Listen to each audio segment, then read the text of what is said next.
You're lying back, perhaps with the fan softly humming in the background, and you're thinking, wait, was that all real? Oh yes, every subtle glance, every whispered threat, every silk ribbon tied in the hair, not just for beauty, but for power, it all happened. These women didn't live in fairy tales or just as background characters. They lived in the difficult and exciting parts of royal life. They were not the queens you've heard about in ballads. They weren't always the ones that history remembers. But they were there in the soft spaces where empires rose and fell, wrapped in perfume, blood, and prayer. They're unforgettable for more than just the drama. It's about finding the right balance between love and power, being favored and being afraid, being secret and being remembered. They knew what it was like to be wanted by a king and hated by his court. They knew how to read other people, how to fold a letter just so, how to survive a smile that turned cold. And maybe most of all, they knew how dangerous it was to be visible and how much more dangerous it was to be forgotten. So tonight, you've gone behind the velvet curtains, past the neat lines of history books, and into the shadows where the real stories are. You've walked through the gardens, knelt at the altar, listened to the wind rattle the king's bedroom windows, and now, as the candle of the Tudor dynasty flickers out, you leave without saying anything bad, but with a kind of respect. They weren't perfect, but they existed and left traces that are still with us today. Now, close your eyes. They're quiet again, but they were never really gone. Her breathing was deep and steady, and she was moving a little. You can feel the springs of the mattress creaking beneath you. You stretch your legs, pointing your toes, feeling the tension and then the relief as you relax again. That's nice. I'm just taking a moment before the day begins. Outside, London is already awake. You hear the sound of horses' hooves on cobblestones, the sound of cartwheels on the street, and the first street sellers calling out to people. A voice calls out from a few streets away, "Fresh bread." The voice echoes between the tall buildings. This is your life. Mary. They call you here, though that's not the name your mother gave you. You've lived here for almost 2 years now, so you've become a familiar face. You've seen girls come and go. Some people moved to better houses. Some of them went back to the poverty they had experienced before. Some people got really sick and never got better. You sit up slowly, letting the blanket go around your waist. The floorboards are cold under your bare feet as you reach for the woolen shawl hanging on the bedpost and wrap it snugly around your shoulders. That feels better. On the small table between the beds sits a broken ceramic pitcher and basin. There's a thin layer of ice on top of the water.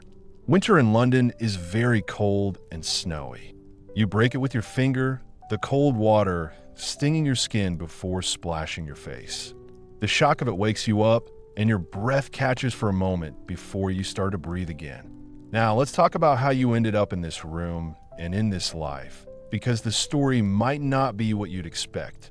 You weren't forced to do this work as a child, but that did happen to some girls, especially the very young ones.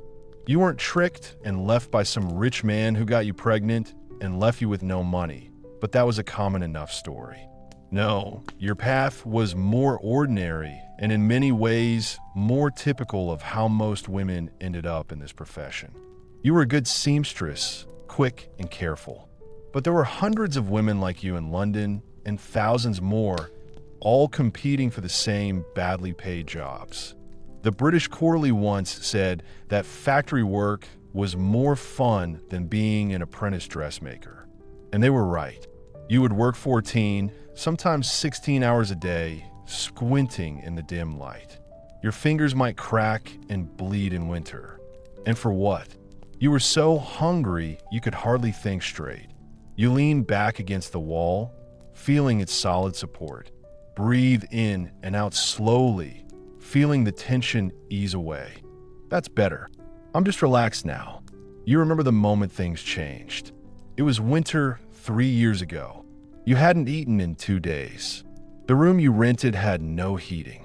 You could see her breath in the air as you worked quickly to finish a job that might pay enough for a week's rent.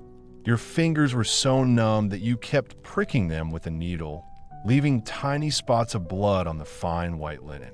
A girl you knew, Jane, came to visit. You had worked together once. She looked healthier and better fed, and was wearing a wool dress that, while not fashionable, was clean, warm, and well-made. She brought food, including a hot meat pie that was still steaming. She sat with you while you ate it, trying not to look as desperate as you felt. She finally said, "There's a place. A house on Haymarket. The madam is strict but fair. There'll be no funny business or cruelty. You'll get 2 meals a day and a decent bed, and you'll have medical checks every week," she said, pausing to look at you. "You'd make a lot in a night what you make in a week here, Mary, and you wouldn't be killing yourself with this." She pointed at the pile of sewing. You didn't answer right away. You were raised well in a religious home, but your parents had died, your brothers had left to find work, and here you were, slowly starving to death, one stitch at a time. You feel the weight of that memory settle over you, and you feel yourself sinking a little deeper into the mattress. Your breathing slows down naturally. It was just like that. The house is starting to wake up around you. You hear footsteps on the stairs. They are heavy, probably Mrs. Winters, the housekeeper. You can hear the noise of people shoveling coal. There was a fire in the downstairs parlor where customers wait. The smell of coffee comes up to me. This is real coffee, not Corey. This house is all about enjoying the little things in life. Your roommate wakes up, muttering something in her sleep before turning over again. Her name is Lily. She's a few years younger than you, maybe 19 to 24, with hair that the gentleman seemed to like. She used to work in a factory in Manchester, she told you once. The noise of the looms had made her partially deaf in one ear. Time to get up properly. You have to follow your routine and meet your goals. Mrs. Winters is strict about being on time. The madam, Mrs. Cartwright, expects everyone downstairs to be presentable by noon. The girls call her Cardi when she's not around. The brothel follows a set schedule. Mornings are for cleaning, bathing, and resting. In the afternoon, there are a few regular customers who are mostly businessmen taking a break for lunch. Evenings and nights are the busiest times, with the house often full until the early hours. But now, on this quiet morning, you take your time. You pick up the tin on the bedside table and take the small lump of beeswax inside out of the tin. You warm the beeswax between your palms. Then, you rub onto your chapped lips. Another small luxury. Mrs. Cartwright says the girls must look after themselves. You're just selling an illusion, girls. She often says that men don't want to see what real working women's lives are like. You nod slightly when you think about it. It's great advice.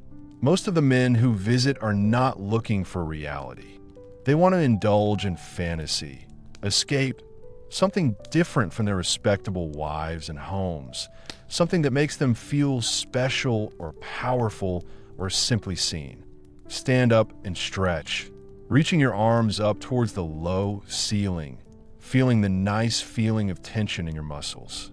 Your night dress, made of plain cotton, is very different to the silk and lace outfits you wear for work. It falls around your ankles as you move to the small wardrobe. During the day, when you're not working, you wear normal clothes, a simple dress, practical shoes, and nothing that makes you stand out as different from any other working woman on the streets of London. That's important. Prostitution itself is not illegal, but asking people in public to buy sex is. The police usually leave well-known houses alone, especially if the owners pay the expected bribes. But you still have to be careful. You pick a dark blue dress that's a bit faded but still in good condition and place it on the bed. Getting dressed takes more time than it will later when you might need to get changed quickly between customers. Now, you can take your time enjoying the routine. Put on the stockings first, then the petticoat, and then the corset. The fabric isn't tightly laced during the day, just enough to provide structure. As you get dressed, you think about the day ahead. Tuesday is usually quiet. There might be a few regulars in the afternoon.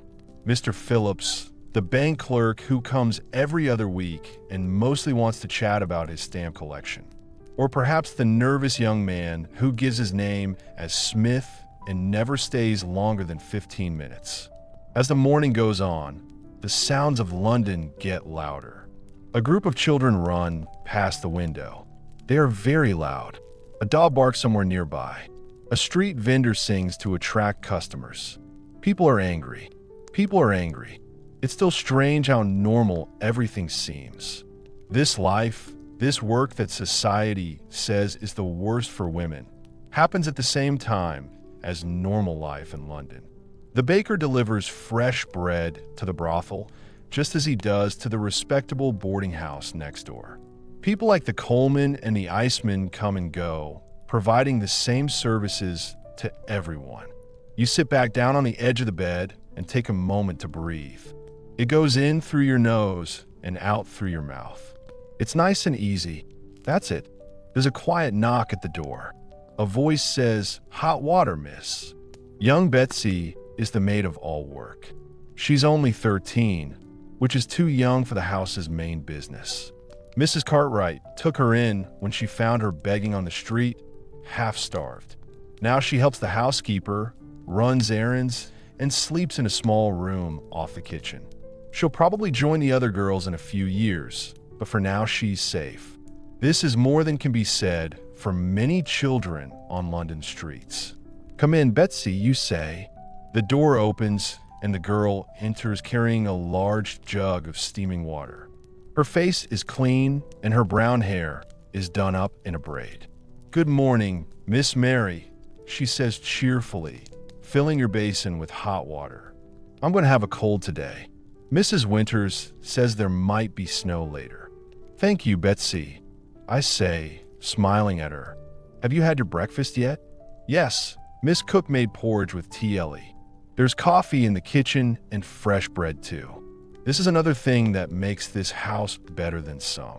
Eat regular meals and have a good diet. In the worst brothels, girls might go hungry if there are not many customers or be given food that is not very nice. Here, Mrs. Cartwright understands that healthy girls earn more money. Betsy leaves and you wash properly with the hot water, enjoying the warmth on your skin. The routine is relaxing. Start with your face, then your neck, arms under your arms, and then quickly rinse your most intimate areas. The copper tub that's brought into the kitchen is used for full bathing twice a week on Wednesdays and Sundays. It's more common than many respectable working-class women experience. Actually, once you have washed it, you feel more human. You run a comb through your hair, which is dark brown and thick, and it reaches halfway down your back when it is loose. To wear it during the day, just tie a simple knot in the hair at the back of your neck. Later, for work, you can style it more elaborately, perhaps with the artificial hairpiece that adds volume and curls. There's a small mirror on the dresser. It has a silver backing that is a bit old. You look at your reflection. Your face looks better than it did when you used to work as a seamstress. Regular food has filled out the hollows in your cheeks and made your skin healthier. Your eyes have changed. I'm more careful now. I'm more alert. You've seen things and know things that the innocent girl from the countryside never imagined. You quickly forget about what you were thinking. It's no good thinking about it too much. Instead, you focus on finishing your outfit and lacing your boots. Every movement is exact and easy to follow, getting into the right groove for the job. Your breathing slows down naturally, becoming steady and calm. Now that you're all dressed up, it's time to face the day. First, you will make breakfast, and then you will help with cleaning the house. Each girl has a job. Your tasks include dusting the lounge and polishing the glasses in the small bar area.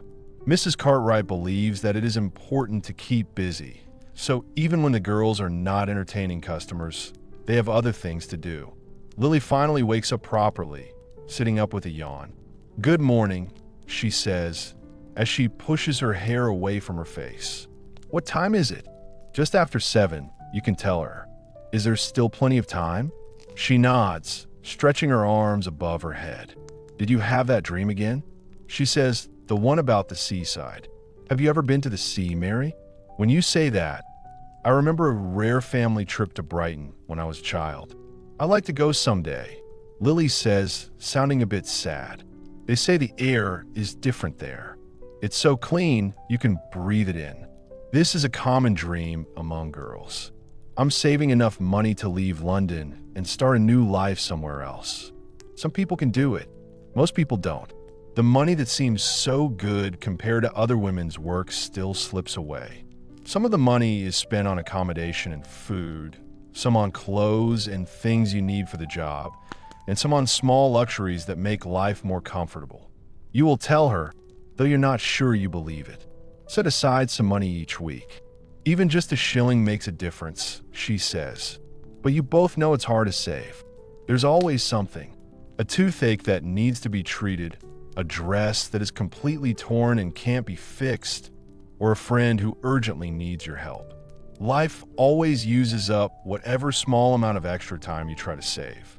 You might feel a bit heavy for a moment when you think about it, but then you let it go. Your shoulders go down a bit as you breathe out. That's better. It's easy now. I'll see you downstairs. Tell Lily, who's finally getting up. Don't spend too long on it. Mrs. Winters was very upset earlier. And you know what that means? She's in a bad mood. Lily agrees, but she looks a bit unhappy. I'll go faster. You leave the room, closing the door quietly. The narrow hallway is dimly lit, and the worn carpet runs along its length. There are 4 other bedrooms on this floor, and they're all similar to yours. The public rooms are on the ground floor. This includes the lounge where customers are received, a small dining room, the kitchen, and the servants' quarters at the back. The best bedroom, which is on the ground floor, is reserved for Mrs. Cartwright's personal use. This allows her to keep an eye on who is coming in and going out. The house itself is narrow but tall and is located between similar buildings on a side street. It's kept clean and tidy on the outside, with clean curtains in the windows and a freshly painted door. Nothing about it suggests that it is a brothel. There's no red light or obvious sign. Customers know to come here because other people have recommended it to them, because they have seen adverts in certain magazines, or because they have been directed here by cab drivers and hotel porters who receive money for referring customers. As you go down the stairs, the smell of coffee becomes stronger. It starts to smell of baking bread and frying bacon, too. Your stomach makes a noise. The wooden stairs creak slightly underfoot, making a homely and familiar sound. You run your hand along the banister, feeling its smoothness from years of people touching it in the same way. The house is starting to feel warm now that fires have been lit in the main rooms. The cold weather we've been experiencing in London is slowly going away, at least in this building. You can hear the housekeeper talking to the cook in the kitchen. This is the usual noise that you hear when a family starts their day at home. And for now, in this moment, it could be any house, any life. They're the nice, calm routine in the morning that helps you get going. You feel your body and mind starting to relax, your breathing becoming slow and steady. You stop at the bottom of the stairs and take a moment to be still. Your muscles feel loose and comfortable. Your mind is calm despite everything. There's a certain peace in this moment, in the simple fact of being alive, of having survived another night in a city that takes so many lives. The kitchen door is open. The hallway is lit up with warm light. You can see the cook at the stove. Her broad back is turned to you as she works. Betsy is setting the table in the corner where the servants and girls eat together. Mrs. Winters is reading a letter. She is wearing glasses, and her gray hair is tucked under a cap. It is a normal scene, a quiet moment before the busy day ahead. Breathe in deeply, filling your lungs, and then exhale slowly. Your shoulders go down and you feel less tense. You're ready now. You step into the warm kitchen where you can smell the coffee, bread, and wood smoke and hear the quiet chatter of the morning. There's bacon frying in the pan. It has a strong smell that makes your mouth water a little. You feel a little hungry. "Good morning, Mary," says the cook without turning around. She can tell who is there just by hearing footsteps. "Sleep well." You reply, "Okay, I'll help." And you start to help Betsy with the table settings. The routine is comforting. The plates felt heavy in my hand, and the cutlery was laid out neatly on the table. Your hands move by themselves while your mind relaxes and thinks happy thoughts. Outside, London is waking up. A church bell rings in the distance, marking the hour. Voices can be heard calling out in the street. People who sell things, people who live nearby, and children. The city's constant noise is like the sound of breathing. Lily dreams of visiting like waves at the seaside. She dreams of rising and falling, of a gentle rhythm that carries you along as you sink deeper into the familiar patterns of the day. Your body felt relaxed and comfortable. You breathe evenly and calmly as you move around the warm kitchen, helping to prepare breakfast with the others. The smell of fresh bread grows stronger as the cook takes a loaf from the oven, its crust golden brown and crackling slightly as it cools. The kitchen table is large and rectangular, with marks from years of use. 8 chairs are squeezed around it, enough for the 5 girls currently working in the house, plus Mrs. Winters, Betsy, and cook. Mrs. Cartwright eats her meals separately in her own sitting room. She thinks this is important for managing the business properly. You sit down in your usual chair, feeling the smooth, old wood under you. The seat has been polished by years of use and has been shaped by many people. There's something comforting about that continuity, about the fact that we've all been through the same things at the same time. You settle in, feeling the solid support beneath you. Cook brings over a big pot of porridge and puts it on the table. It makes a loud thud when it hits the surface. It's good porridge, thick and creamy, made with milk rather than water and sweetened with a spoonful of treacle. Another of the small things that makes this house better than the most basic places. "Eat up while it's hot," says Cook, as her face goes red from the heat of the stove. She is a widow who is in her 50s. She came to work here after her husband's death left her with no money. He never talks about what the business does. She just cooks and keeps to herself. Makes sure the girls eat properly. Thinks that eating well is the most important thing for your health. You help yourself to a bowl of food, the steam rising in fragrant curls. The first spoonful is hot and sweet and feels nice and smooth. You close your eyes for a moment, just enjoying the simple pleasure of good food when you're hungry. The other girls gradually filter in. First, there's Emily. She's a small, blonde woman who's been here for about 6 months. Then there's Sarah, who's almost 30, has a serious attitude and a surprising talent for numbers. She helps Mrs. Cartwright with the accounts. Last is Josephine, the newest member of the group. She is still getting used to life here, and her eyes are often red from crying on her own. Lily finally appears, her hair hastily pinned up, still looking half asleep. She sits down in the chair next to you just as Mrs. Winters is serving the coffee. "I almost missed breakfast," you say, passing her the porridge pot. "Worth it for an extra 10 minutes in bed," she whispers back, smiling. The coffee here is another luxury. Real coffee, not the cheap kind that most working-class households make do with. It's strong and hot, and you can sweeten it with sugar if you want. You hold the cup with both hands, feeling its warmth seep into your fingers. It's nice and cozy. The steam rises with a rich, slightly bitter smell. Breakfast is a mostly quiet time. People don't usually talk about business at this time. Instead, the conversation changes to more everyday topics. The weather. Here's a funny story about the butcher's delivery boy slipping in the alley yesterday.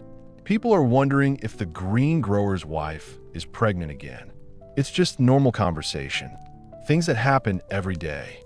This is the kind of conversation that happens at thousands of breakfast tables across London every morning. This is usually important. Please remember that even though the work here is important, this is also just a place where people live, eat, sleep, and do their daily jobs. You feel yourself relaxing into this normal moment. Your shoulders go down a bit. You're breathing deeply and evenly. The food feels warm in your stomach and gives you energy for the day. You take another sip of coffee, enjoying the strong bitter taste. After breakfast, the day's work begins. The house follows a strict schedule with specific tasks for each girl. This is not just to be efficient, but because Mrs. Cartwright believes that routine and responsibility help to keep things in order and stop the chaos that you get in places that are not as well run. Today, you need to dust the living room and polish the glasses in the small bar area. These are simple, repetitive tasks. They allow your mind to relax while your hands stay busy. There's something calming about doing this kind of work. The regular motion, the slow change from dusty to clean, dull to shining. The parlor is the main public room of the house where customers are first received. It's decorated in a style that could be described as elegant, with a touch of luxury. The furniture is made of dark wood and is covered in red velvet. The velvet is slightly worn at the arms, but it is still very comfortable. Heavy curtains in a matching shade were tied back during the day to let in what little London sunlight filters through the perpetual haze of coal smoke. There are a few paintings on the walls, mostly landscapes, and one classical scene with draped nymphs. Nothing too obvious. A person looking at it from the outside would not be able to tell that it is a brothel. That's on purpose. Maintaining a front of respectability protects everyone. If a police officer did come in, there wouldn't be anything to suggest that they had done anything wrong. It is just a private home with several young women living there. This might seem a bit strange, but it's not actually against the law. You start dusting the room, working methodically. Start by using a feather duster for larger surfaces, and then use a slightly damp cloth for more detailed areas. The movements are easy to follow and relaxing, requiring just enough focus to keep your mind busy without requiring all of your attention. As you work, you can hear the house around you. Mrs. Winters is showing Betsy how to clean the cooker. She is humming quietly while she makes the dough for the bread she will bake later that day. Lily's footsteps can be heard overhead as she makes the beds, sounds that you might hear in any home. The mantelpiece has lots of decorations on it, like a china shepherdess, a small brass clock, and a pair of decorative urns. You dust each one carefully, replacing them in exactly the same positions. Mrs. Cartwright notices if things are moved even a little bit. The clock ticks steadily, marking the peaceful morning rhythm. Look through the window to see a part of London life. A maid was beating a rug in the small yard behind the house next door. A cat is slowly walking along a garden wall. A boy ran with a message in his hand. You go to the little bar in the corner. It's not fancy, just a cabinet with glasses and a few bottles of spirits. When customers arrive, they're usually offered a glass of cherry or brandy. It's just a friendly way of doing business. The glasses need to be polished. They make a film in London's underscore air, even when they are not using it. Take each one and gently breathe on it. Then, using a soft cloth, rub it in circular motions. The glass makes a soft, squeaking sound as it comes clean, reflecting the dim light in its shiny surface. The repetitive motion is almost hypnotic. It just keeps going round and round. Your breathing naturally matches the movement. When you start, you go in, and when you finish, you go out. Take it easy. Your hands will tell you exactly how much pressure to use. It's strong enough to clean well without breaking the fragile crystal. Time passes peacefully as you work. The morning light changes slowly, creating patterns on the floor. You think happy thoughts. What's going to happen in the afternoon? The book you're reading in your spare time. Slowly. Dickens' latest book was borrowed from Sarah, who got it from a customer who owns a bookshop. You could buy the new ribbon for your hair if you're doing well this week. Easy ideas. We need to deal with these issues straight away. You've learned not to think too much about the past or worry too much about the future. Life teaches you to live in the moment. The sound of the front door opening and closing makes you realize what is going on. Heavy footsteps are heard in the hallway. It is a man's voice. Then Mrs. Cartwright speaks. She speaks in a lower voice than she uses with the girls. Her tone is professional but friendly. "Good morning, doctor. Thank you for coming so quickly. It's Wednesday, which is when I have my medical examination. Every week, the doctor comes to check the girls for signs of disease. It's one of Mrs. Cartwright's strictest rules, and one of the reasons her house is so well known. In many brothels, there are often a lot of diseases, which has really bad effects on the women and their customers. Here, if a girl shows any symptoms, she is immediately taken off work and treated. It costs more money at first, but it makes sure the business will be around for a long time. You finish polishing the last glass and carefully put it in place. The doctor's arrival changes the day's routine. Most of the morning will be taken up with exams, which will be held in Mrs. Cartwright's sitting room. This has been made into a temporary consulting room. Each girl will be seen on her own. The results are written down in a small notebook that Mrs. Cartwright keeps locked in her desk. You take the polishing cloth back to the kitchen, where Mrs. Winters is now helping Bets prepare vegetables. People are chopping carrots and onions for the midday stew. The smell of fresh earth and yeast is mingling. Parlor's finished. You should tell Mrs. Winters. Should I help here until the doctor is ready for me? She stops looking at Bet's knife and looks up. No need. He's seeing Josephine first, then Lily. You have time for your washing if you want. Each person washes their own clothes.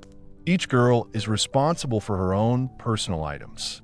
The housestress only provides sheets, towels, and larger items.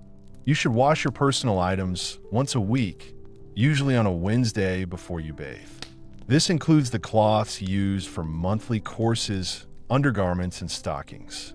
You get your basket from the little cupboard next to the kitchen and take it to the scullery at the back of the house. It's cooler here with a stone floor and a large sink. You pour cold water into a copper basin, then add a kettle of hot water from the range to take the chill off. Washing is satisfying because you get to use your hands. The steady movement of hands in water.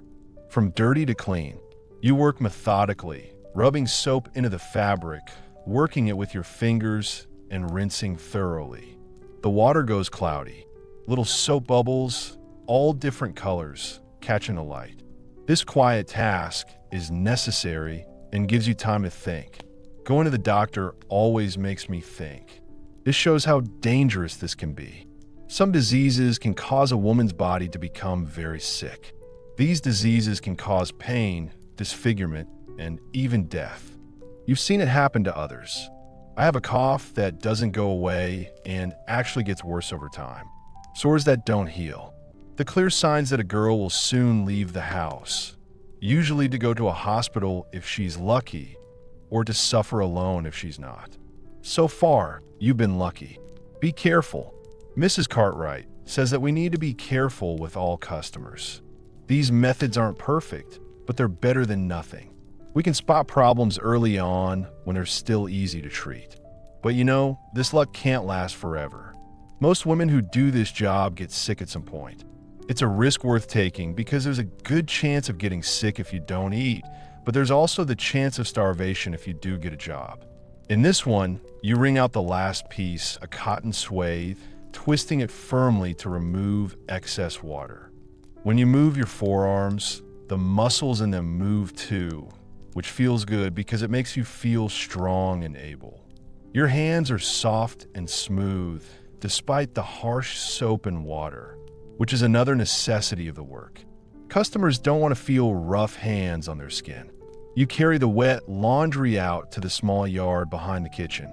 A clothes line stretches from the house to a post near the wall, and you hang your things carefully, using wooden pegs to secure them against the breeze. The air is cold but dry. The weather is good for drying, as long as there is no snow. The yard is very small, just a small rectangle of flagstones with a few plants and pots, but it's open to the sky. And after being inside all day, you go outside to enjoy the fresh air. It's not fresh at all. London's atmosphere is always full of smoke and fog, but it's cooler and cleaner than inside. You tilt your face up, feeling the weak winter sunlight on your skin. It's a rare moment of pure physical pleasure where you don't have to do anything, just enjoy the feeling of light and air. You breathe more deeply and your chest expands more fully. That feels good. Take a moment for yourself. The back door opens and Lily puts her head out. The doctor is almost finished with me. You're next, she says, then she sees your face is upturned. Is there anything interesting up there in the sky? You smile, looking down. Just the usual. Sun, clouds, freedom. She snorts softly, understanding the half-joke. Well, coming before you get too cold. Mrs. Winters is making water for tea and baking some buns. The promise of warm food and drink is tempting after being outside in the cold.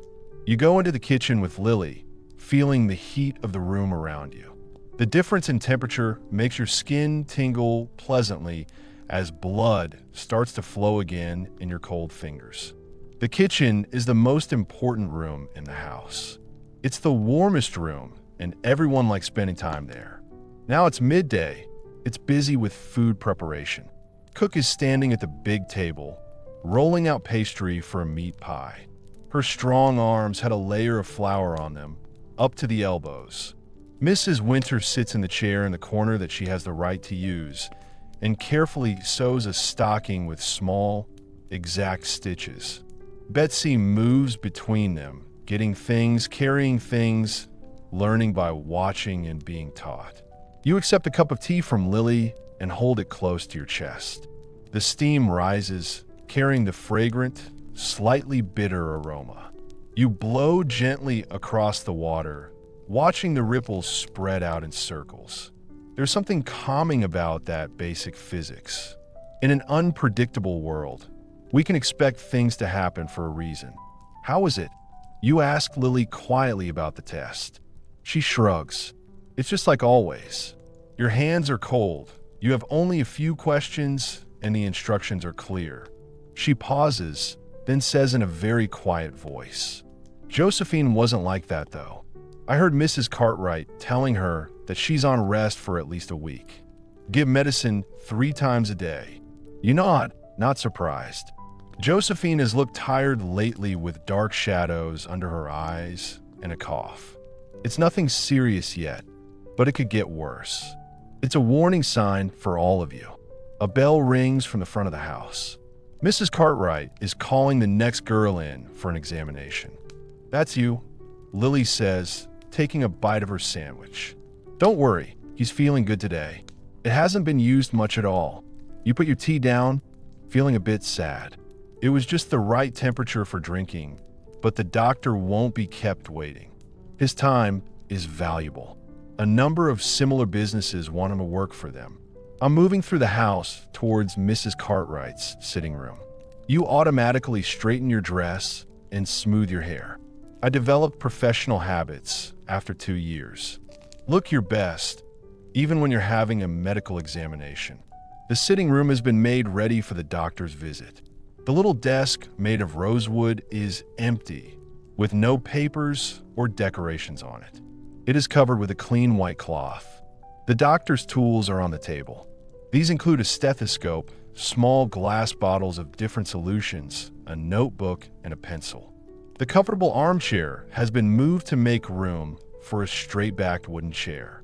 This has been positioned to catch the best light from the window. Dr. Harrison is a man of about 50. He has gray hair and a neat beard. Many doctors working for this industry are not like him. He does not treat women with contempt or be rough with them when he is working. He is professional and his touch is clinical, not punitive. He wears a wedding ring and once mentioned that he wanted his children to go to university. You sometimes wonder what his respectable family would think of his work with women like you. "Ah, Mary," he says, looking up from washing his hands in a bowl. "How have you been? Is there anything you're worried about?" This is how he normally starts. It's about being recognized as a person, not just a body to be looked at. It's a small courtesy, but it's important. "That's okay. Thanks, doctor," you replied. He shakes his head and points to the clean towel. "No worries," he says. "That's good. Okay, let's go ahead." Mrs. Cartwright sits quietly in the corner as a chaperone and records the results, but not the examination itself. It's a small thing, but it shows that someone cares about dignity, which is important. The exam is short, but it covers everything. He checked her breathing, heart rate, throat, and eyes. Then he did a more personal check, quickly and without any feelings, using gloves to protect his touch. You've learned to stop thinking about this and focus on other things. The book waiting for you in your room. You'll have the taste of the currant bun when this is over. The feeling of sunshine on your face in the yard. At last, he says, everything seems to be okay. He takes off his gloves and steps back. Keep going like you are. He writes a note in his book, then nods to Mrs. Cartwright, who gets up and takes you to the door. In the hallway, she quietly says to someone, "Send Sarah in next, please," before going back into the room. The exam leaves you feeling a bit empty, as it always does. It's not because you're in pain or uncomfortable. You weren't. It's because you're seen as a collection of bodily functions to be evaluated and judged. It's necessary, yes, to protect yourself as much as anyone else. But there's still a feeling of emptiness. You go back to the kitchen, give a message to Sarah, and get your tea back. The mug feels solid and comfortable to hold, which helps you focus on your body again after feeling disconnected. You take a big mouthful of your drink, then pick one of the buns. It's still a bit warm. The currants are plump and sweet, and contrast well with the plain taste of the dough. The clock in the hallway has already struck 12 noon. The morning has gone by quickly, as it often does on busy days. Soon, the house will start to feel more like an afternoon house. There might be customers as early as 1 o'clock, businessmen taking long lunch breaks. Mostly, regular clients know that the quieter hours mean more attention and less waiting. You finish your tea and bun, brushing crumbs from your dress. You have time to visit your room quickly before the afternoon begins. Here's a chance to check how you look. Maybe change into something more suitable for receiving customers than your work clothes. The stairs creak as you climb to the top floor. The house is quiet at midday. That short break between doing the morning chores and the afternoon business. Even the sound from outside seems quieter, as if everyone in the street is breathing slowly and quietly. When you come back to your room, you will recognize the familiar shapes and smells. It is small and not as well appointed as you might expect, but it has character. The bed where you started your day. This is the little box where you keep your clothes and a few other things. The window provides a small but important view of the sky above the rooftops. You catch sight of yourself in the small mirror. Your cheeks are slightly flushed from the warmth of the kitchen, and your hair is still neat from the morning's brushing. You look normal, just a young woman wearing a simple dress that looks like thousands of others worn by people walking in London. Nothing makes you look like what society would call a fallen person. There is no sign of moral judgment. This thought makes you smile. Sometimes, you still think it's a bit hypocritical. The same society that criticizes women like you is the one that creates the conditions that make this life necessary. It is also the society that supplies the customers who make it profitable. But thinking deeply about big ideas won't keep you going through the afternoon. You open the chest, and think about what to wear. Not the best things. We keep those for the evening when the more well-off customers come. It's a dress that's a little bit more special than a plain work dress. You choose a blue dress that is slightly more fashionable. It is made of cotton, not wool, and has a little lace on the collar. It's not a cause for alarm. It looks good enough to catch people's attention. Changing is quick. You're good at getting dressed and undressed quickly. The dress feels nice and smooth against your skin. The fabric is lighter than the strong work dress. You check your hair, adding a few pins where needed, and pinch your cheeks lightly to bring color to them. There are no cosmetics yet. These are saved for the evening. In the day, customers expect a more natural look because they think of it as a casual meeting, not a business deal. Are you ready? Now sit on the edge of the bed for a moment, breathing slowly and deeply in through your nose and out through your mouth. This will help you to prepare yourself mentally for the shift from your personal life to your professional life. It's important to keep these two things separate. It provides a protective barrier that helps to keep your personal life and work life separate. You feel relaxed and your mind is clear.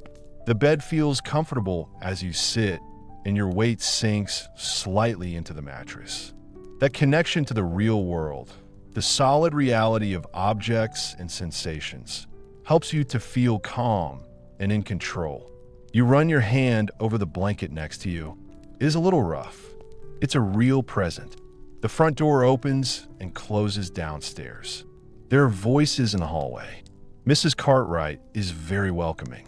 The man's voice sounds deeper when he speaks. The afternoon has started. You get up from bed and smooth your dress one last time. Breathe in deeply, filling your lungs, and then exhale slowly. Your shoulders go down as the air leaves you. The tension is draining away like water. You're ready now. The door handle feels cool to the touch as you pull it open. The hallway stretches out before you. The stairs go down to where life goes on.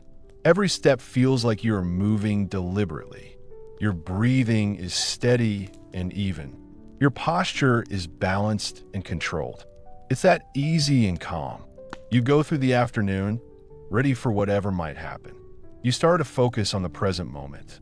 The banister is smooth beneath your hand, and it is polished by the many similar journeys it has been on. The house feels like a living thing with its own rhythms and patterns. You become part of that pattern, going with it rather than against it. Each breath matches its gentle pulse. It's nice and easy. That's it.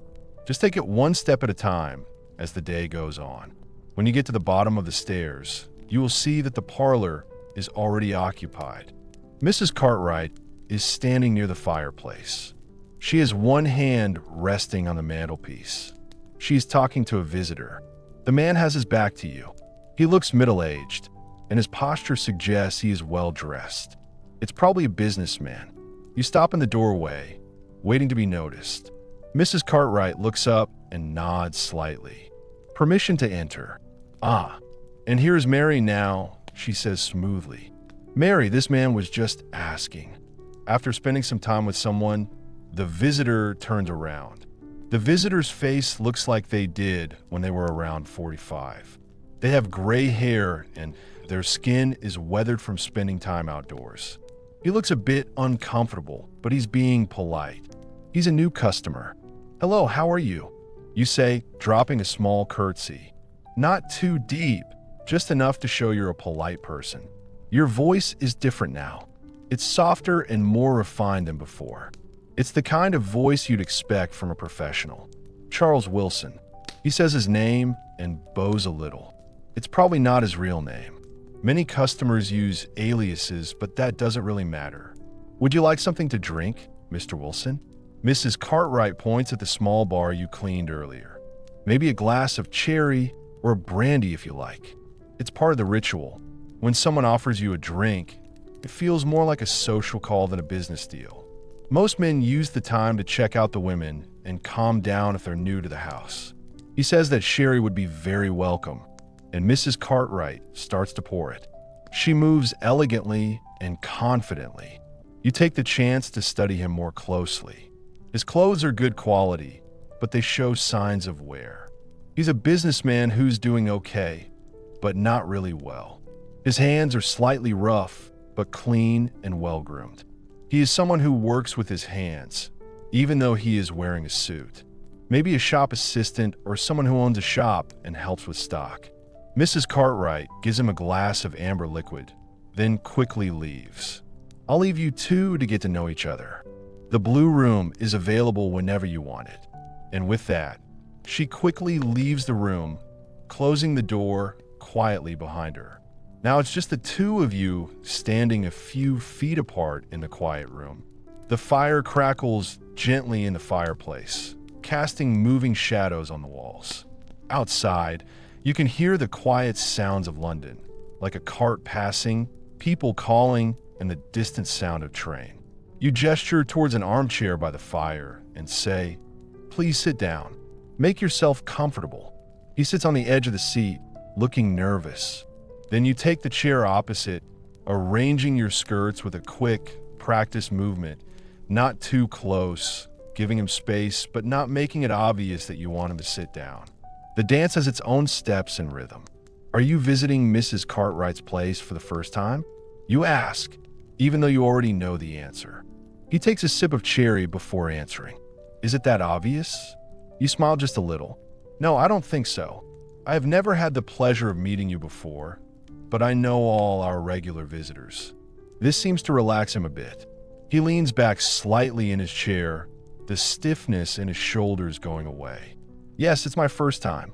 A business associate recommended the address, saying it was respectable. That word again, respectable. This is very important in today's society. The thin layer of respectability that makes things that shouldn't be acceptable seem okay. It lets men like Mr. Wilson visit places like this without having to admit what they're really doing. Mrs. Cartwright is a very proper housewife. Are you with me? Everything we do is done in a careful and tasteful way. He nods and drinks some more cherryade. You can see that his hand is more steady now. The awkwardness that was felt at first is going away as the usual social patterns become clear. Even though this interaction is against the law, it still follows rules that are easy to understand. And you, Miss Mary, was it? Have you been here for a while? It's a common question. It's partly because they're curious, partly to see what experience you've got, and partly to make it feel like a normal conversation. It's been almost 2 years, and you're still answering. The truth here is simple. They carry on talking like this for several minutes. Topics that are light and not personal, like the weather, the recent exhibition at the Crystal Palace, or a short chat about his job importing tea and spices. Nothing too personal, nothing too revealing. Just enough to establish a basic connection to make the transition from strangers to what comes next easier. You watch him when he speaks and take notes about the things he says and does. This will help you to give him what he wants. He's not pushy, but he's not distant either. He looks you in the eye without any of the nerviness that some men do. He looks like someone who is lonely. Maybe he is a widower or his wife is very sick. Someone who wants more than just physical release. They also want human warmth. As he finishes his sherry, you realize that the moment has come. The first conversation has done what it needed to do. Now I need to talk about the real business. Mr. Wilson, would you like to talk some more privately? You ask gently. He puts down his empty glass and nods. Yes, I think I would. You get up from your chair, feeling the smooth muscle movement in your legs and the way they adjust a little when you find your balance. The fire has made the room nice and warm, and you feel relaxed and comfortable. You gently offer him your hand, not as a demand, but as a friendly gesture. Then he briefly takes your hand as he stands up, and then he lets go of your hand. You take him from the living room, through the hallway, and up the stairs. The blue room is on the first floor and is a room where visitors can stay during the day. It is not a space that any girl can use for herself. It's simply decorated but comfortable, with a large bed, a washstand, and a small chest of drawers containing the necessary supplies.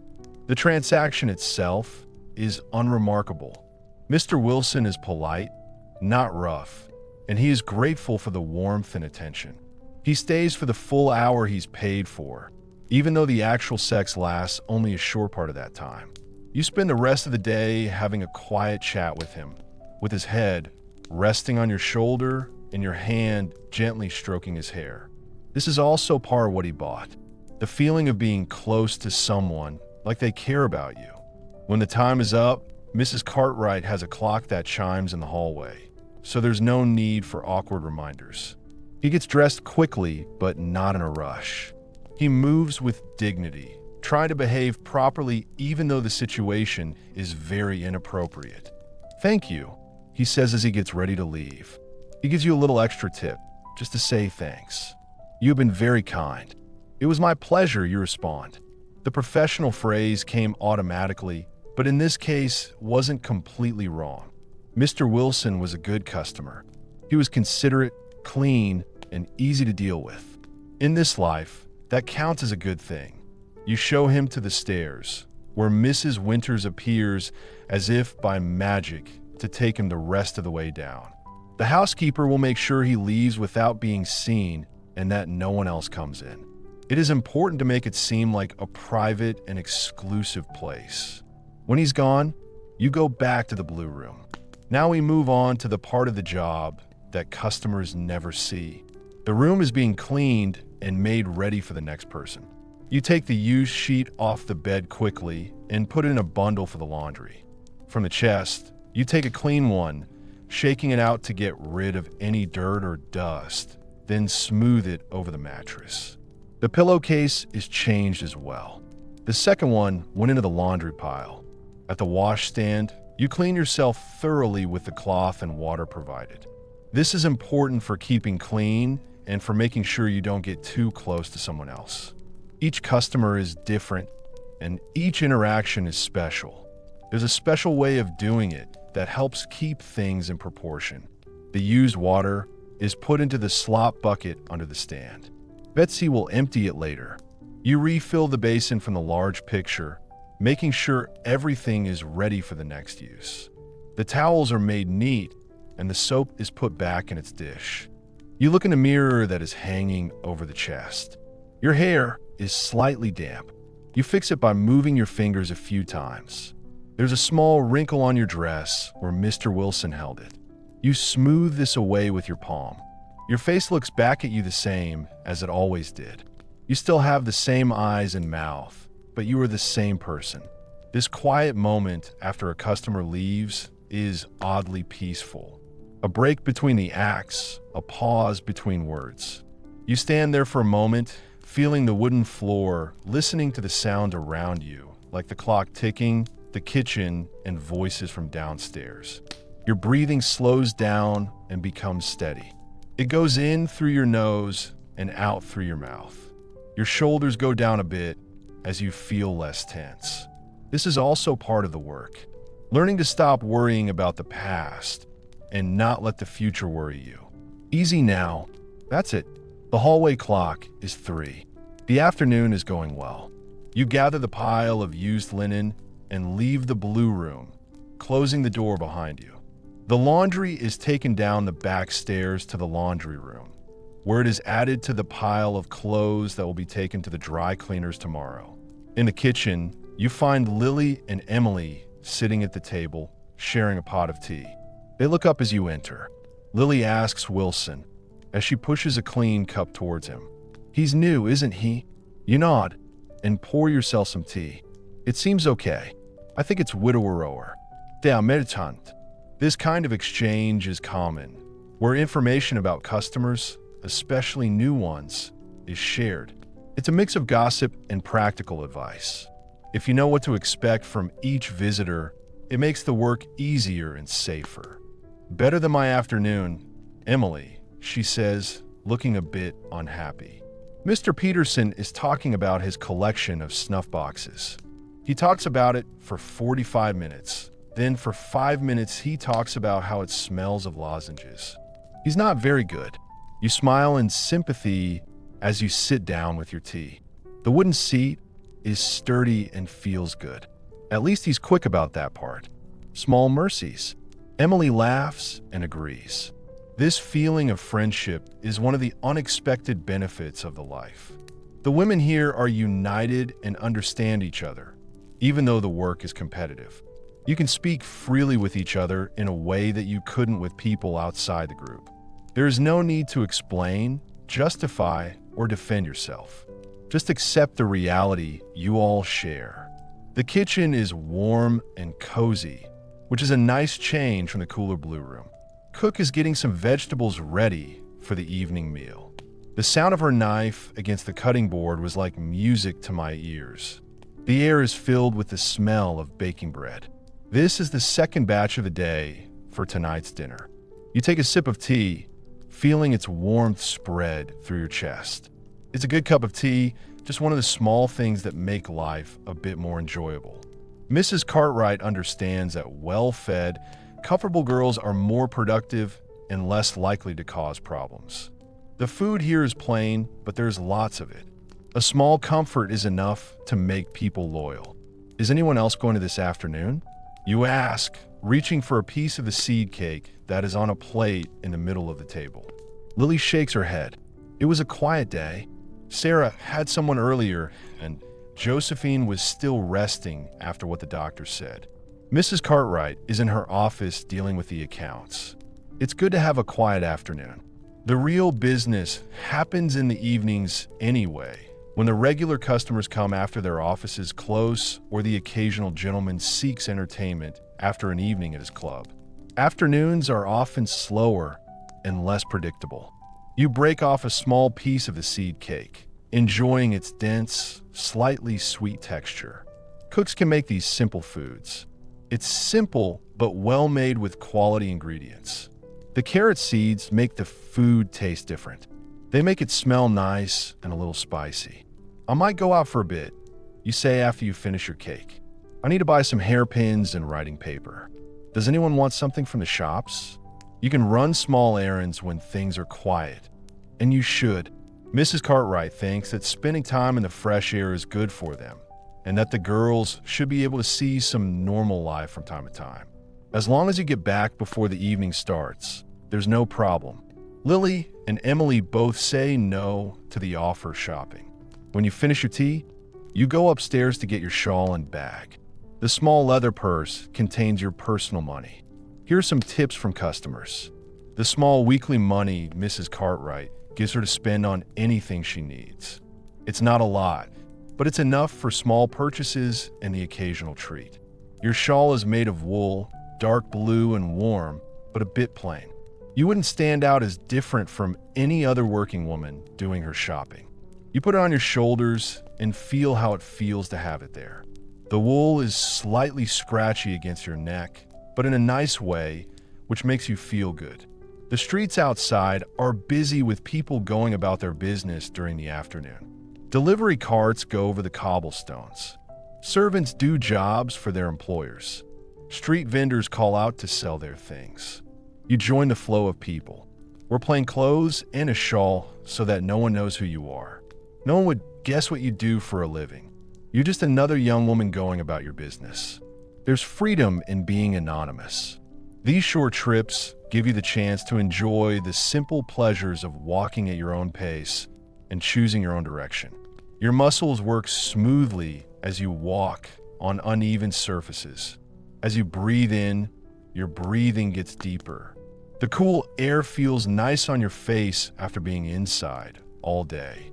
The haberdashery is your first stop, a small shop between a greengrocer's and a bookbinder's. The bell above the door jingles as you go in, and the woman who owns the building looks up from her work. She's wearing glasses, and they're on the end of her nose. She says hello in the afternoon. Her voice is neither too friendly nor unfriendly. What can I do for you today? Please reply with hairpins. She points to the black ones that are a medium size. Then she reaches under the counter and takes out a small box. 6 pints for a dozen. It's good quality. These won't bend out of shape like the cheap ones. You count out the coins carefully. We don't really need the money, but we're used to being careful with it. The proprietor wraps the hairpins in a small paper packet, passing it across the counter with a nod. Next is the stationer's 3 streets over. Here you can buy a small packet of writing paper and envelopes and a new pencil. The old man serving you is chatting more than the woman selling newspapers who asks if you're buying the paper to write to your boyfriend or girlfriend. You smile and give answers that don't commit you to anything, and you act like a respectable young woman who knows exactly what she believes in. These small interactions with the outside world can be enjoyable. They give you a break from your real life. For a few minutes, as you walk down these streets, you could be anyone. You might be a shop assistant, a governess, or a daughter doing her family's errands. But there are limits to what you can do in your imagination. There are streets you don't walk down, shops you don't go into. The tea room where ladies meet their friends is not for you. The church with its judgmental spire seems to follow you with invisible eyes. Even when you're anonymous, you're still reminded of your place. Your final stop is the baker's, where you treat yourself to a small luxury. A jam tart, the pastry still slightly warm, with a sweet and tangy strawberry filling. You eat it as you walk, enjoying every bite and licking a bit of jam from your finger. Little pleasures that make you happy straight away. That's the currency of this life. The walk back to the house is slower and more indirect. You don't need to hurry. After spending most of the morning indoors, it feels good to be doing something active. Your body moves easily. Your muscles are moving in a way you're used to. The joints bend and stretch with every step. There's a satisfaction in this basic functioning, this physical capability. Your lungs fill and empty. Your heart beats steadily. Your eyes take in the many different things you can see on the street. Just being. When you get back to the house, it's getting towards evening. The light is changing, the shadows are getting longer, and the air has that golden color that you get just before sunset. You can unlock the front door with your key. Each girl has a mark that shows that Mrs. Cartwright trusted and managed well, and they go back into the warm interior. The house feels different now. It has a subtle energy. The evening preparations are being made. You can hear someone upstairs. Voices can be heard calling between rooms. The shift is from the quieter daytime rhythm to the busier evening pace. Mrs. Winters stops you in the hallway. She looks at you in the same way she always does, like she doesn't like it. There you are. Mrs. Cartwright wants everyone ready by 7 tonight. We've had a few messages. It might be a busy evening. You nod, already making changes to your plans in your head. I'll start getting ready then. Has Cook said when dinner will be? 5:30. It will be early tonight because of the bookings. She looks at the small packages in your hands. Did you get what you needed? Yes. Thank you. You hold up the packet of hairpins as proof. She nods to show she is happy and walks towards the kitchen, her keys jingling as she goes. Mrs. Winters doesn't think badly of you. She's fair in her own way, but her job requires her to be strict and not get too close to the girls whose work she helps, but which she doesn't do herself. Upstairs, it's busy. Doors are open along the hallway. The girls move between rooms, borrow things, and ask each other for advice.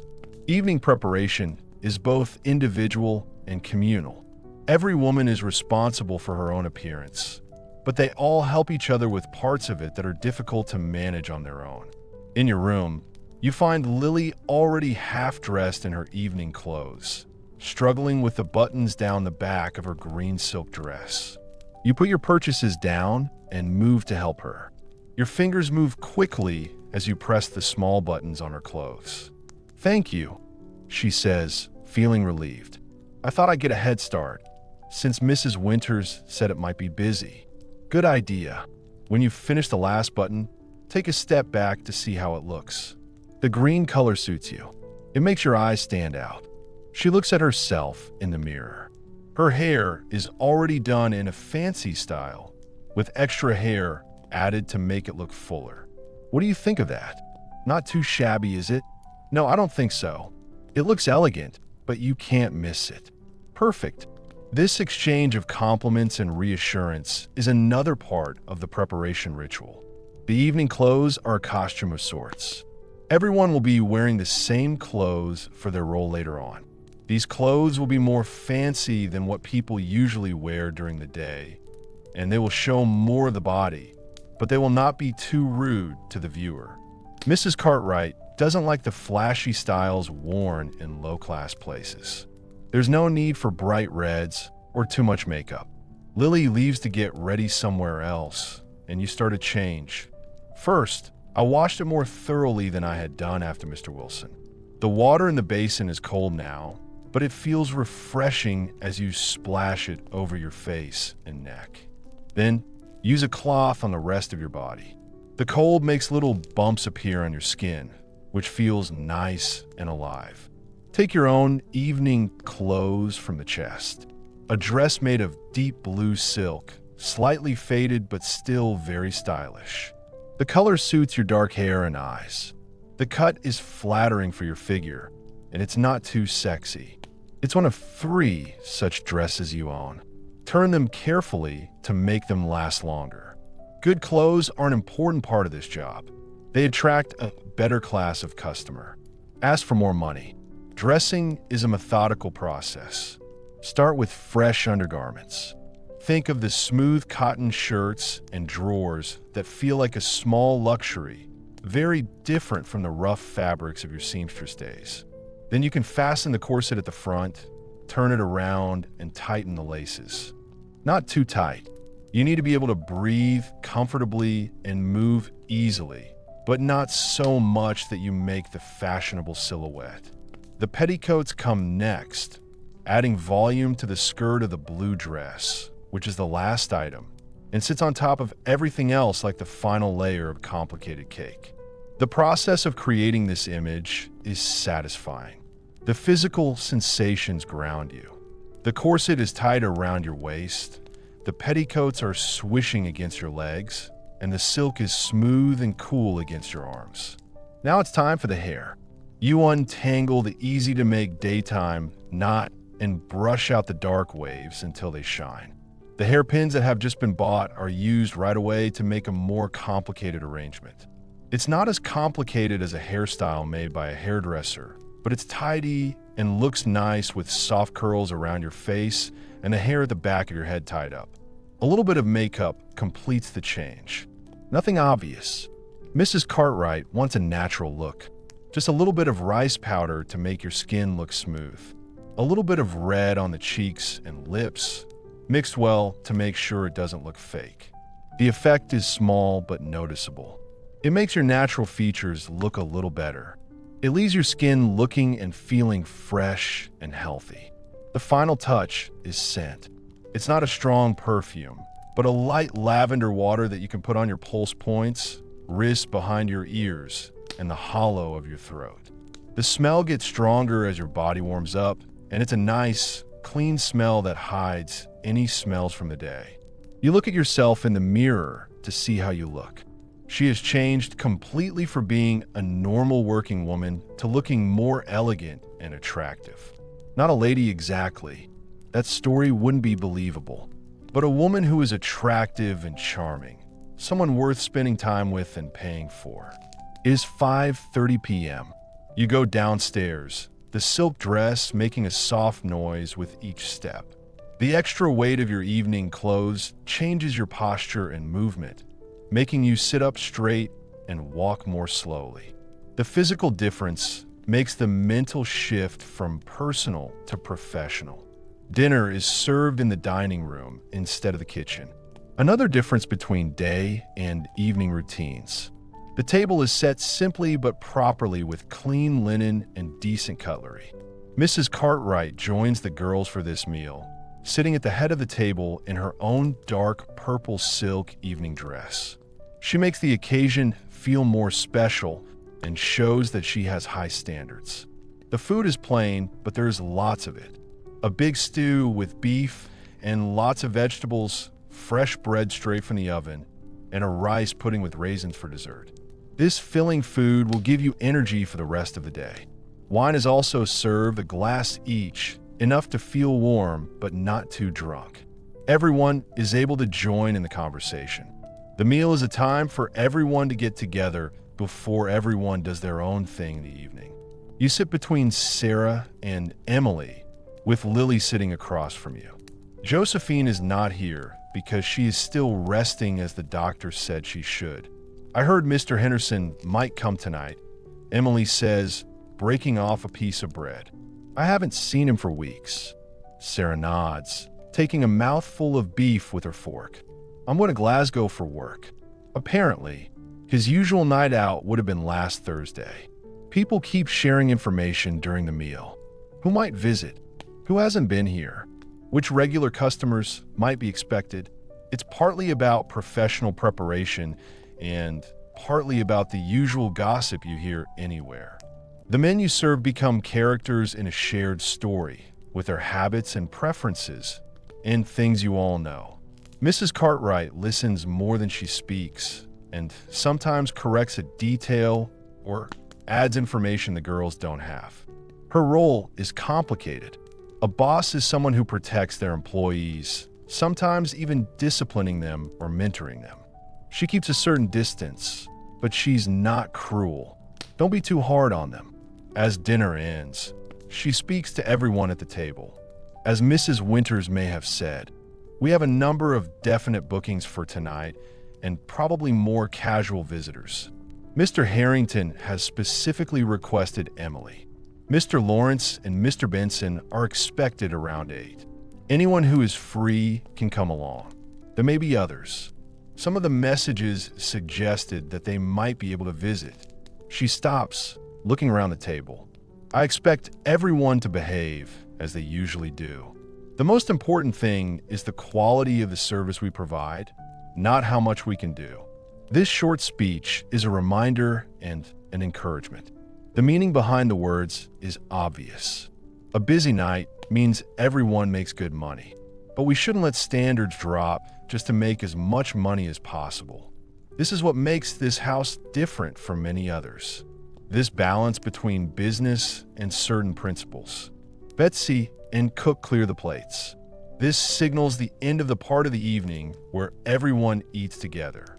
Mrs. Cartwright stands up. I'll be in my office for the next hour, then in the living room to greet visitors. Good evening, ladies. With that, she leaves, her purple silk dress making a loud noise as she walks out of the room.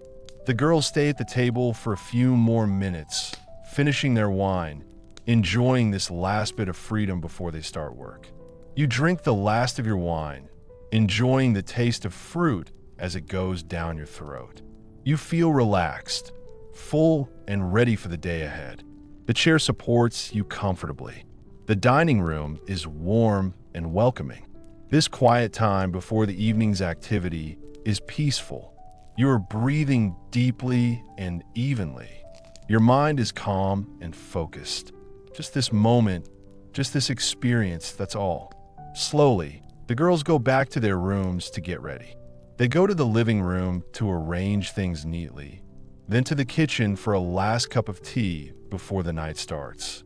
You stay seated for a bit longer, enjoying this small moment of quiet in the middle of the busy house. You also get up, feeling the silk dress settle around you as you stand. Your muscles move smoothly. Your balance is automatically adjusted. The physical sensations help you to focus on your body and the present moment. Push your shoulders back and lift your chin a little. Get ready. The evening is still ahead, and it is not yet clear what will happen. There will be customers, some of whom you will know and some of whom you will not. There will be charm, interest, and desire. There will be the physical acts that are the actual commodity being sold. There will be small talk and large silences, as well as unexpected moments of connection or alienation. But all that is still to come. For now, there's just this change, this movement from one state to another. You walk towards the room where the first part of the evening's entertainment will take place. You are calm and your breathing is steady. The blue silk rustles gently as you walk. making a soft noise with each step. Your hand moves gently along the wall as you walk, feeling the slight texture of the wallpaper under your fingertips. You are fully in the moment and aware of your body. It's that easy and calm. The drawing room has been changed for the evening. Heavy curtains were drawn against the night. Gas lamps were lit and adjusted to create a warm, flattering glow. The fire burns brightly, getting rid of the constant cold of London. A decanter of cherry wine and some glasses are on the small table, next to a dish of sugared almonds and small fancy biscuits. When you go in, Sarah is already there, sitting on one of the sofas. Her evening dress is a deep shade of burgundy that makes her look fair.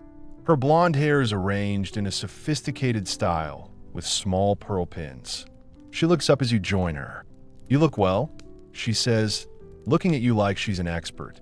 The blue makes your eyes stand out.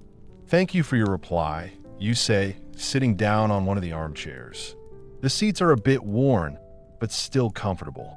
The velvet smooth beneath your hands. It's quiet. She nods. Mrs. Cartwright says it's still early, and the first booking isn't until 8. She adjusts a fold of her dress, smoothing the nice fabric with her hands. It might be slow at first, but it will be busy later. It's the end of the month. "Gentlemen, you have just been paid." This real-life example reminds you of Sarah's background. She used to work as a shop assistant in a draper's shop before she started her new life, and she's still really good at working out sums and understanding business patterns. That's why Mrs. Cartwright sometimes lets her look at the account books. You chat about normal things while you wait. A new shop has opened nearby. People are wondering if Cook's constant cough is a sign of something more serious. We're not sure if the delivery will arrive tomorrow, as promised. It's just the usual stuff, things that happen in any home. The parlor fills up as the other girls join you. Emily is wearing a pale green silk dress that makes her dark curls stand out. Lily's bright green dress makes her hair and pale skin stand out. Even Josephine is there, but she's been told not to socialize tonight. She's just there to keep the company and chat, hoping to make connections that could lead to more business in the future. Mrs. Winters brings in tea, which is another part of the evening routine. The evening tea is served in proper china cups. These cups are thin enough that the lamplight shines through them when raised. This is unlike the plain pottery mugs used during the day. The tea is the same, but the way it's presented makes it seem more fancy, which is what Mrs. Cartwright likes. You take your cup, feeling its weight in your hand, and the warmth of its handle seeps through the fine porcelain to your fingers. The outside of the glass is smooth against your lips as you drink. It tastes familiar, which is comforting and makes you feel good. The way you hold it, the slow way you drink it, helps you start thinking about the evening. Every little movement is deliberate, controlled, and conscious. You listen to the conversation around you and think about your own thoughts at the same time. You feel relaxed but ready for the evening's work. The corset gently supports the body. The silk dress feels nice against your skin. You know how to stand and sit correctly, and you've been doing it for 2 years. Keep your back straight but not stiff.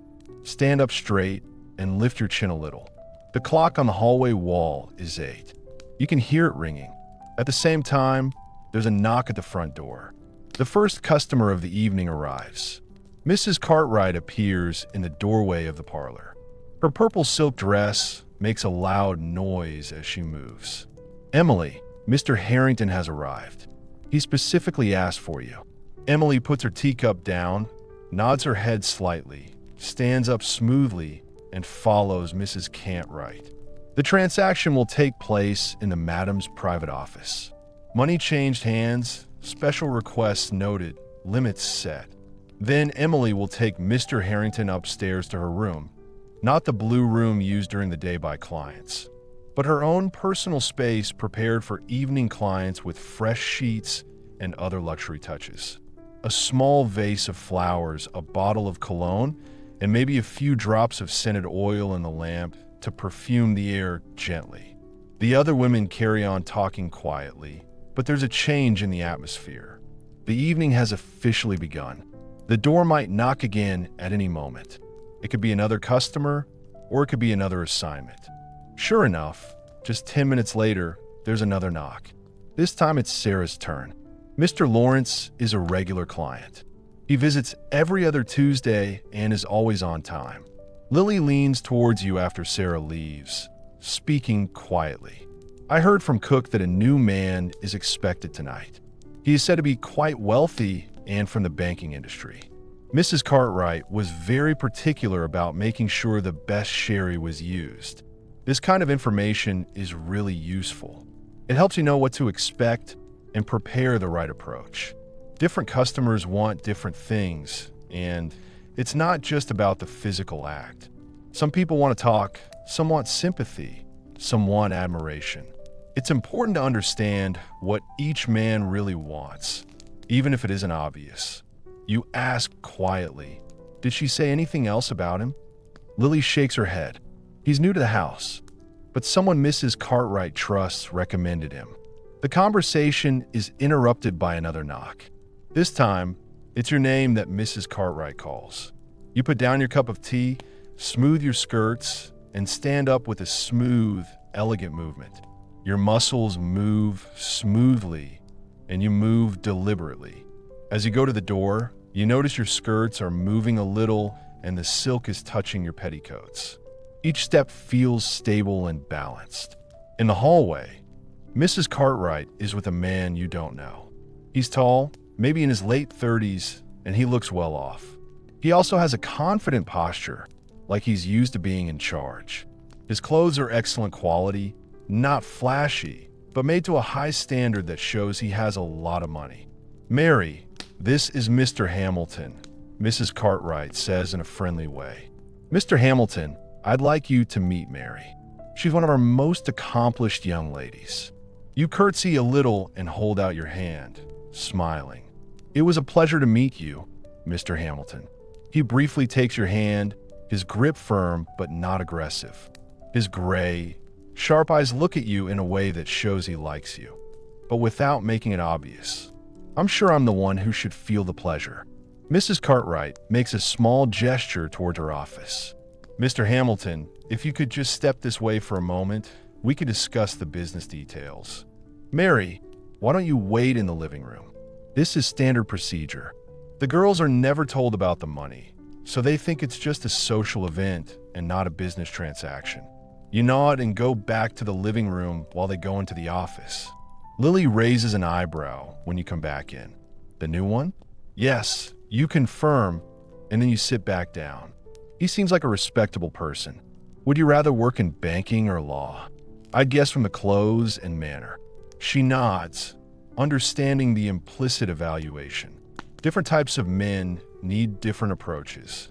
The respectable ones often want more of a show, more conversation, more of a courtship ritual, and more proof that this is somehow different from just exchanging money for services.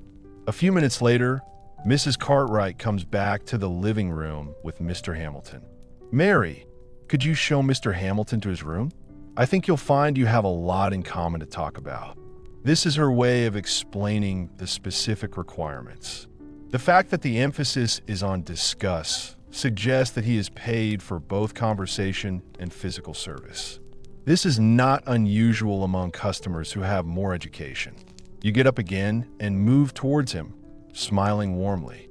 "Would you like some cherries first, Mr. Hamilton, or shall we go straight upstairs?" "I think I would like a glass," he replies. His accent shows that you are right about how well off he is. He was educated, but not from a noble background. I think he is probably from the upper middle class.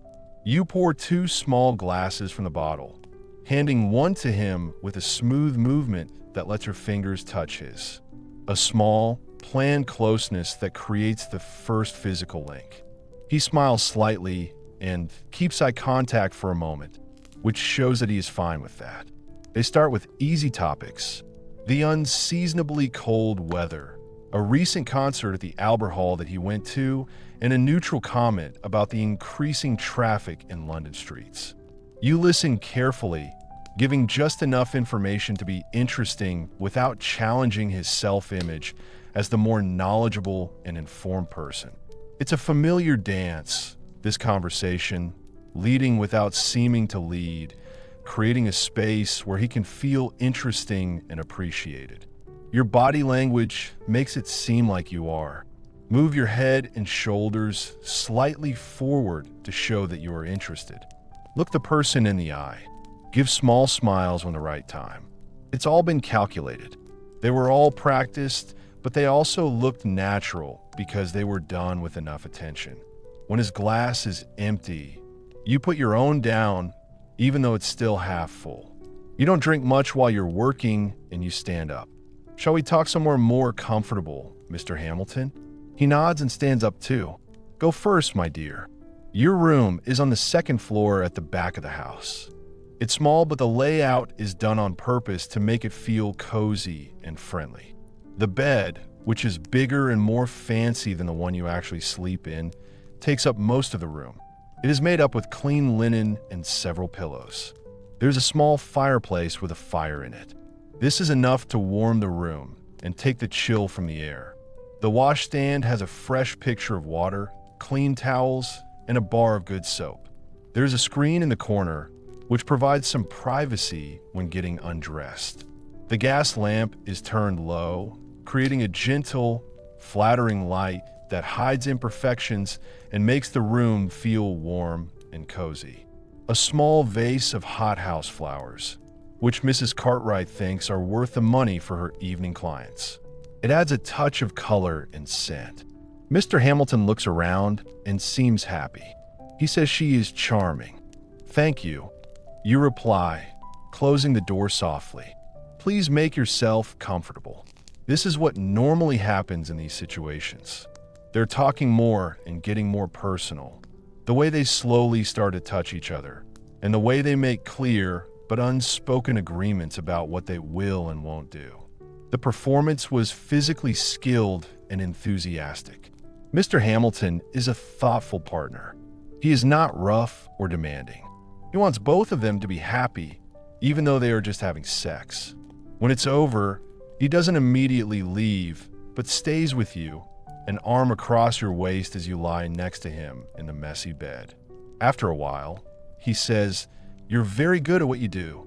His voice sounds thoughtful, not sexy. Thank you for your reply. It's not useful to be modest when you're not, or to deny something when you're clearly not. You are good at this work, having learned its skills as diligently as you once learned sewing. How did you come to be here? He asks, sounding interested but not critical. If you don't mind me asking, you seem different from what I expected. This question is one that a lot of new clients ask. They want to hear a story that confirms what they already think or that tells them something they like. Sleep now. Sleep well. Go deeper with each breath until you feel completely relaxed.